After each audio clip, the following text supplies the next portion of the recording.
평소에 잘 피곤하고 감 기능이 좀 떨어지시는 분들은 나는 음식을 챙겨 드시면 건강에 좋습니다. 여기서 저만의 킥 하나 나갑니다.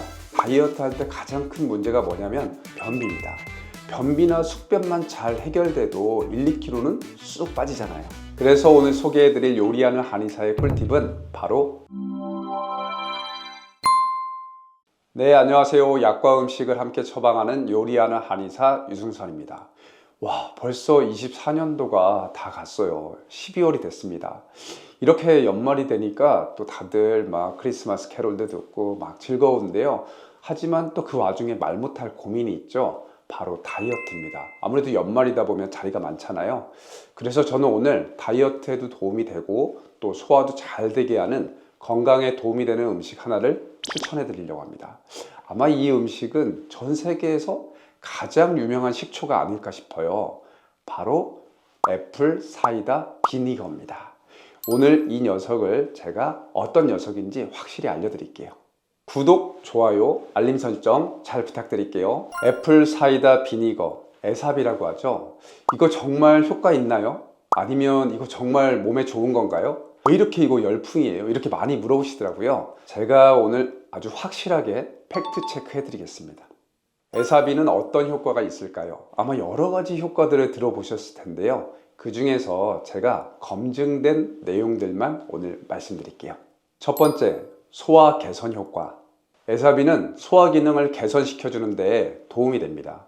보통 속이 꽉 막혔을 때 탄산수 많이 드시죠? 그런데 탄산수는 복부 팽만감만 만들고 실질적으로 소화에 도움이 되는 성분이 없기 때문에 소화 기능을 개선시켜 주지는 못해요. 이 막힌 게 뭔가 뚫리는 듯한 시원한 감정만 느끼게 되죠. 반면에 애사비 같은 경우는 실질적으로 소화 기능 개선에 도움이 될 수 있습니다. 왜냐하면 애사비 안에는 아세트산 성분이 들어있는데요. 이 성분이 소화 효소를 갖다가 활발하게 분비하도록 도와줍니다.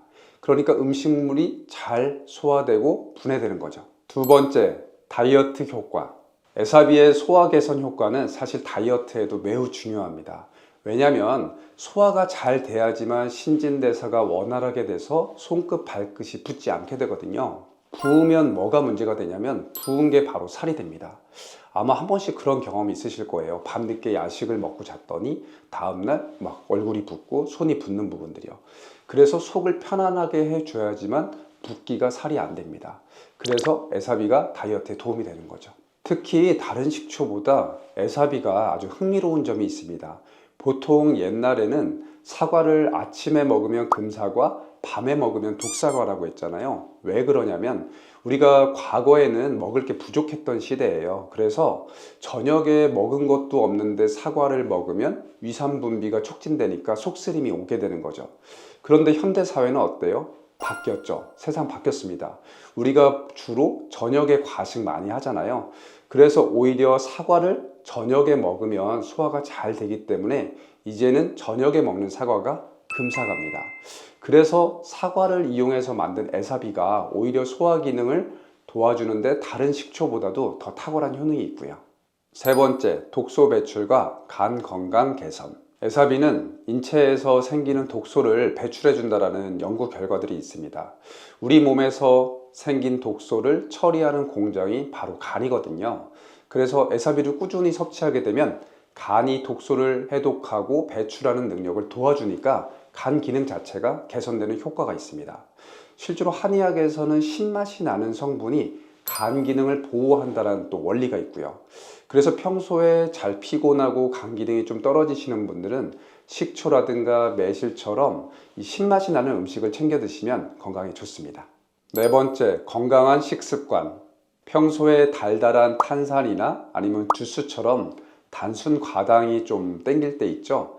이럴 때 애사비를 대체하는 것만으로도 좀 더 건강한 식습관을 가질 수 있습니다. 여기서 저만의 킥 하나 나갑니다. 보통 애사비를 다이어트 할 때 많이 드시잖아요. 그런데 다이어트 할 때 가장 큰 문제가 뭐냐면 변비입니다. 변비나 숙변만 잘 해결돼도 1, 2kg는 쑥 빠지잖아요. 그래서 오늘 소개해드릴 요리하는 한의사의 꿀팁은 바로 결명자입니다. 결명자는 한의학적으로 장을 부드럽게 이렇게 마사지 해주거든요. 그러면 숙변이 잘 나오게 되죠. 그래서 에사비를 보통 물을 섞어서 드시잖아요. 이 물을 결명자 티백을 우린 물을 갖다가 대신 넣어주게 되면 숙변이 잘 나오고 변비가 개선되기 때문에 다이어트에 더욱 효과적입니다. 다이어트 참 쉽죠? 하지만 이렇게 좋은 효과에도 불구하고 주의하셔야 하는 분들이 있습니다. 제가 자세히 설명해 드릴 건데요. 뒤에서 말씀드리는 5가지 중에서 하나라도 해당한다면 매우 주의하셔야 합니다. 첫 번째, 위통이 자주 있다. 두 번째, 상복부 팽만감이 자주 느껴진다. 세 번째, 치아에 금이 가 있다. 네 번째, 치아가 약하다는 이야기를 많이 들었다. 다섯 번째, 역류성 식도염에 걸렸던 적이 있다. 이런 증상이 있으신 분들은 만성위염이나 치아 부식이 있을 가능성이 높습니다.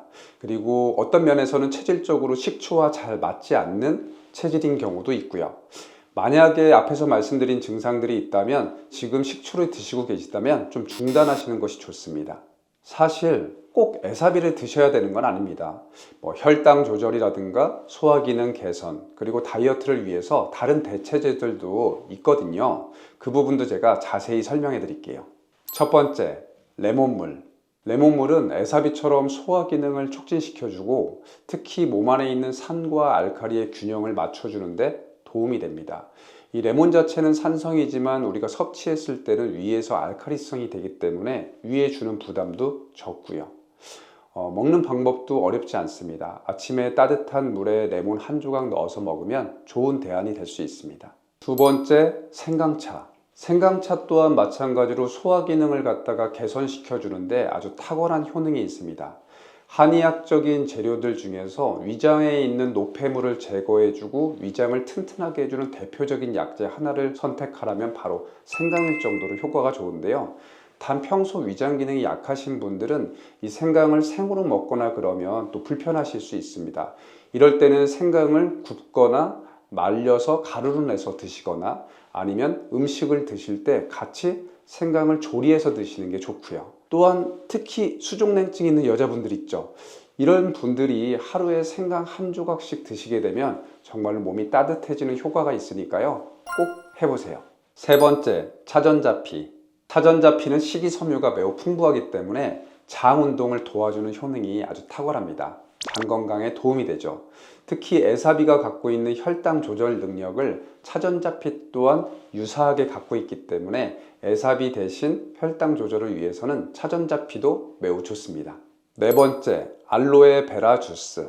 알로에 같은 경우는 한의학에서 노에라는 한약재로 쓰일 정도로 위장에 있는 염증을 갖다 제거하는 효과가 탁월한 한약재로도 쓰일 정도였습니다. 예를 들면 속이 더부룩하고 복부가 팽만되고 속이 쓰리는 이 위염 증상이 있으신 분들이 드시면 에사비처럼 속을 편안하게 해주는 효과를 가져갈 수 있습니다. 특히 주의할 부분이 딱 하나 있는데요. 알로에는 한의학적으로 성질이 좀 서늘하거든요. 그래서 평소에 몸이 좀 냉하거나 설사를 자주 하시는 분들은 알로에를 많이 드시면 안 됩니다. 근데 간혹 많이 드시면 안 됩니다 이렇게 말씀드리면 얼마를 먹는 게 많이 드시면 안 되는 거예요? 이렇게 또 물어보시더라고요. 기준은요, 내가 알로에 베라 주스를 먹었는데 설사를 자주 한다. 그러면 줄이셔야 되고요. 나는 한 번만 먹어도 설사하는데요 라고 하면 안 드시는 게 맞습니다. 이 음식들은 위장과 치아에 부담을 주지 않으면서도 소화 기능을 개선시켜주고 다이어트나 혈당을 갖다 또 조절하는 데 도움이 되기 때문에 꼭 챙겨 드시면 좋겠습니다. 자, 그러면 이제 마트에 진열된 에사비 중에서 어떤 제품을 선택하는 게 좋은 방법일까요? 어렵지 않습니다. 딱 2가지만 기억하시면 되는데요. 첫 번째는 주정이나 빙초산이란 단어가 들어있는 제품은 절대 선택하시면 안 됩니다. 그리고 두 번째는 가격이 무조건 비싸기보다는 농축액과 그 다음에 정제수만으로 만든 에사비를 선택하시면 됩니다. 여기서 팁 하나 말씀드릴게요. 어떤 분들은 꼭 에사비여야 하냐 이렇게 물어보시더라고요. 결론적으로 그렇지는 않습니다. 에사비의 본질은 사실 식초거든요. 그렇기 때문에 감식초나 포도식초 같은 것들 다른 식초류를 드시더라도 앞에서 설명드린 효과를 대체적으로 보실 수 있습니다. 오늘 애플사이다 비니거의 효능과 주의사항에 대해서 알아보았는데요. 에사비 같은 경우는 사실 많은 분들이 벌써 드시고 계시기에 검증된 식품이라고 할 수 있습니다. 그런데 아무리 검증된 식품이라고 하더라도 실질적인 내 건강에 도움이 되려면 그 식품의 효능과 주의사항을 정확히 아는 것이 매우 중요하거든요. 한의학에서는 약식동원이라는 말이 있습니다. 좋은 음식은 좋은 약이 될 수 있다는 거죠. 앞으로 저는 이 채널을 통해서 어떤 음식의 효능과 주의사항, 그리고 어떤 체질과 어떤 몸 상태에 도움이 되는지 자세히 알려드리려고 합니다. 그리고 제철 식재료나 그 효능들에 대해서도 자세히 알려드릴 테니까요. 궁금한 것이 있다면 댓글로 달아주십시오. 제가 자세히 보고 컨텐츠로 잘 만들어 보겠습니다. 여러분들의 피드백이 저한테는 힘이 됩니다. 구독, 좋아요, 알림 설정 잘 부탁드릴게요. 감사합니다.